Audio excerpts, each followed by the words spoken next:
Died because you need to get stronger to hit the Oh yes, আলহামদুলিল্লাহ। দর্শক, দারুণ সুখবর। এই মাত্র পাওয়া তাজা গরম খবর।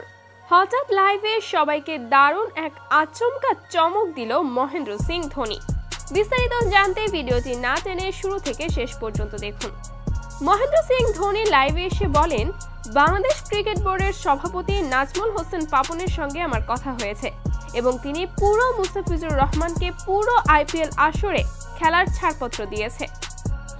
আর তাই তিনি বলেন, আমি এতে অনেক খুশি হয়েছি, কারণ আমরা শুরু থেকেই মুস্তাফিজুর রহমানকে পুরো আইপিএল আসরের জন্য চেয়েছিলাম, কিন্তু বিসিবি শুধু ফিজকে 9টি ম্যাচ খেলার ছাড়পত্র দিয়েছে।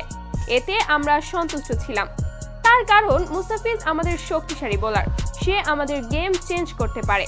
আর তাই সেজন্য আমরা বিসিবির কাছে জোরালো আবেদন করেছি ফিজকে আইপিএল এর পুরো আসর খেলতে দেওয়ার জন্য, এবং অবশেষে বিসিবি আমাদের আবেদনে রাজি হয়েছে। তাই আমি সবাইকে জানিয়ে রাখি, পুরো আইপিএল আসরে মুস্তাফিজ খেলবে।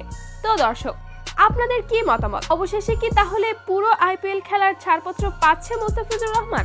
জানিয়ে দিবেন আপনার গুরুত্বপূর্ণ মতামত ভিডিওর কমেন্ট বক্সে। ধন্যবাদ।